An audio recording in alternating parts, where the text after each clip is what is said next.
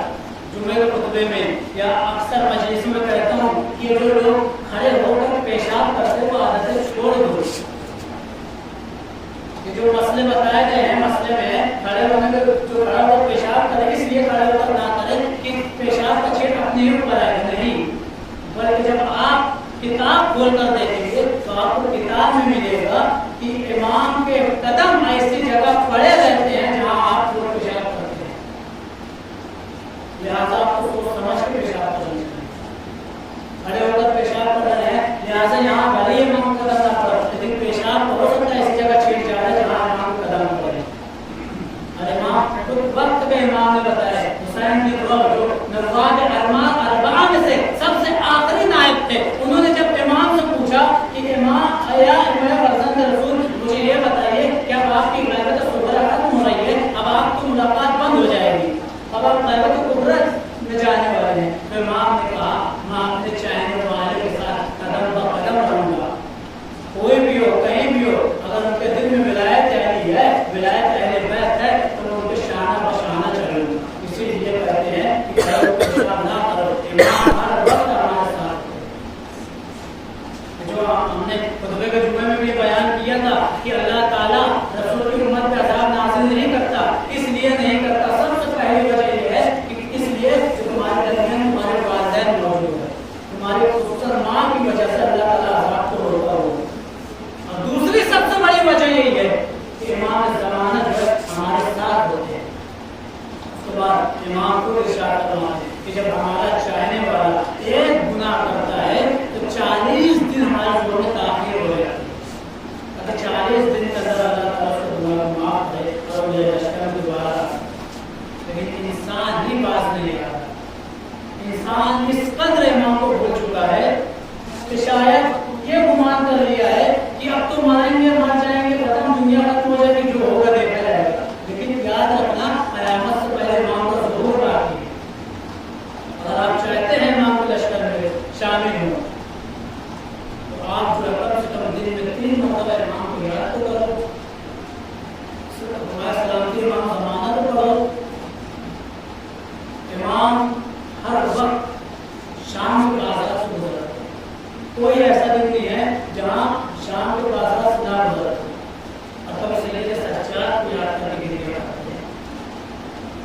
کبھی سکینہ کی یاد کرتے ہوتے ہیں، کبھی ان کے رسول کی یاد میں ہوتے ہیں، کبھی کربلا والوں کی یاد میں ہوتے ہیں۔ حسین نے جب پوچھا کہ اے فرزند رسول، آپ کس قدر گریہ کرتے ہیں کہ آپ کی آنکھوں سے خون جاری ہو جاتا ہے؟ آپ کب تک گریہ کرتے ہیں؟ ہم نے ابھی یہ سنا ہے نا کہ سید سجاد 40 برس تک اپنے بابا کو روئے۔ امام وقت جو ہے 1400 برس سے روتے آ رہے ہیں۔ حسین نے لوگوں نے پوچھا کہ اے فرزند رسول،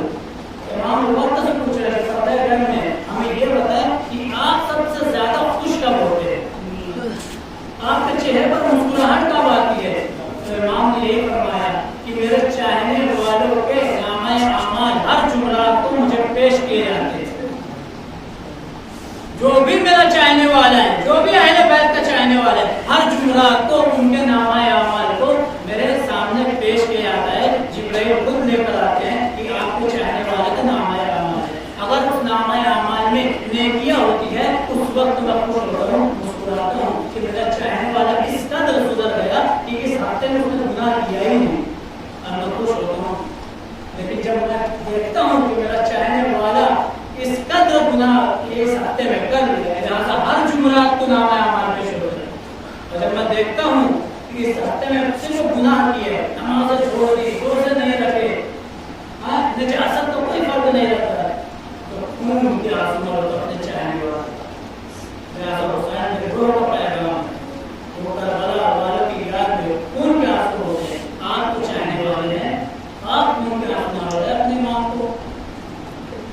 ہر جمعرات کو نامہ اعمال پیش کیا جاتا ہے۔ اور یاد رکھیے گا کہ جو 15 شعبان کو عریضہ لکھا جاتا ہے، صرف 15 شعبان ایک معین نہیں ہے، آپ ہر جمعرات کو عریضہ امام کو لکھ کر کسی بھی ندی میں ڈال سکتے ہیں،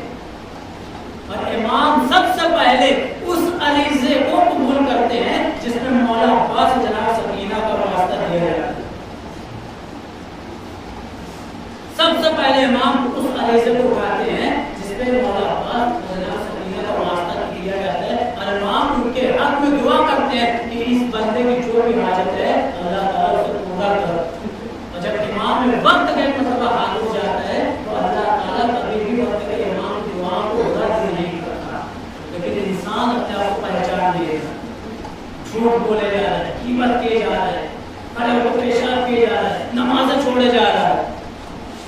کس قدر امام کو اذیت ہو رہی ہے یہ نہیں سوچ رہے۔ اپنے وقت کے امام کو بھی حاضر رکھو، آپ خود نہیں پڑھ رہے ہیں، اپنے بچوں کو مسجد میں بھیجو تاکہ آپ جیسی عادت نہ رہیں، بڑے ہو کے وہ ادھر ادھر نہ پھرتے رہیں۔ ایک وقت اگر آپ نماز چھوڑ رہے ہیں تو تب بھی امام کو جو ہے ظلم کا 40 دن تاخیر ہو جاتی ہے۔ لیکن امام آدمی جب تک اپنے آپ کو پہچانے گا نہیں، وقت کے امام کو نہیں پہچانا سکتا، جب وقت کے امام کو نہیں پہچانے گا تو اللہ آپ کو نہیں پہچانا سکتا۔ ایک طرف اللہ قرآن میں فرما رہا ہے انسان اشرف المخلوقات ہے، لیکن ایسا کیسا اشرف المخلوقات ہے کہ نمازیں چھوڑے جا رہا ہے، روزے چھوڑے جا رہا ہے، اور پیشاب کیے جا رہا ہے۔ ایک طرف اللہ فرما رہا ہے ہمارے لیے چاہنے والے کو مقدس بنا دیتے ہیں، ہماری نظر میں قابل اعتماد ہے،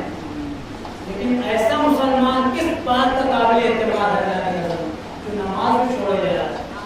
وقت کے امام کے آنکھوں میں آنسو دلا رہا ہے۔ امام کو کم سے کم لحاظ کیجیے، امام کو نہ بلائیں۔ امام ہر وقت آنسو آتے ہیں، 1400 برس سے گریہ کرتے آ رہے ہیں، اور اس لیے سجاد پہ گریہ کر رہے ہیں، کبھی سکینہ کے چلتے قدموں کو یاد کر کے روتے ہیں۔ اور روایت کے جملے میں جب امام کوفے سے بازار کی طرف روانہ ہوتے ہیں تو وہ جگہ کی خاک اٹھا کے اپنے بالوں میں لگاتے ہیں جو جگہ پر سکینہ اپنے قدم رکھی ہوئی تھی،